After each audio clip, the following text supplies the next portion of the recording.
आपण बघतोय की संपूर्ण महाराष्ट्रात असेल किंवा ठाणे जिल्ह्यात असेल वारंवार महिलांबाबत हिंसाचाराच्या घटना घडतायत। सतत महिलांवर हिंसाचार होतोय।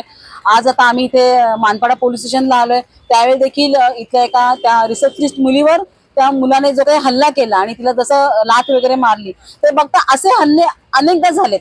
म्हणजे अगदी मग तो हुंडाबळी असेल किंवा अजून काही घटना असतील बऱ्याच ठिकाणी। कालच आम्ही एक व्हिडिओ बघितला की एका ठिकाणी मुलीच्या मानेवर सुरी ठेवून तो मुलगा धमकावत होता। ती शाळेतली मुलगी होती आणि तो मुलगा पण लहान होता। ही हिंमत का वाढते? हे सध्या असे प्रकार महिलांच्या बाबतीत का घडतात? याला जबाबदार कोण आहे आणि महिलांचं रक्षण कोणी करणार आहे की नाही? आता श्रावण महिना येतोय, परवा आता येणार आहे रक्षाबंधन। तर मला असं वाटतं की आमची रक्षा करणारा कोणी भाऊ या महाराष्ट्रामध्ये आहे का? तो कोण आहे? गृहमंत्री याची जबाबदारी घेणार आहे का? त्यासाठी मी सर्व महिलांना, महाराष्ट्रातल्या सर्व महिलांना, ठाणे जिल्ह्यातल्या सर्व महिलांना आवाहन करते की तुमच्या राख्या ज्या आहेत त्या आमच्याकडे पाठवा। आम्ही त्या राख्या गृहमंत्रालयामध्ये गृहमंत्र्यांपर्यंत पोहोचू। आमची रक्षणाची जबाबदारी गृहमंत्री घेणार का, हा आमचा सवाल आहे।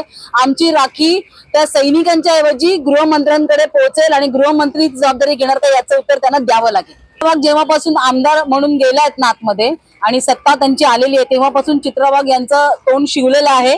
त्या अजिबातच कुठल्याही महिलांच्या विषयावर अजिबात बोलत नाहीयेत। इतर वेळेस त्या अगदी आकांड तांडव करायच्या, अगदी भांडायला यायच्या, नळावर पाणी भरताना महिला भांडतात त्या स्टाईल मध्ये। परंतु आता त्यांचे एवढे अत्याचार होतात महिलांवर, गृह मंत्रालय काही करत नाहीयेत। पोलीस हातावर हात ठेवून महिला आयोग झोपलाय। या सगळ्या पार्श्वभूमीवर त्यांच्या कुठल्याच महिला ज्या अगोदर कचा भांडायच्या त्या अजिबात महिलांविषयी बोलत नाहीयेत आणि त्यामुळे सपशेल गृहमंत्री फेल झालेले आहेत। पण ते रक्षणाची जबाबदारी घेणार आहेत का? घेणार असतील तर त्याच्यासाठी आम्ही त्यांना राख्या पाठवतो, घेणार नसेल तर त्यांनी गृहमंत्री पदाचा राजीनामा द्यावा।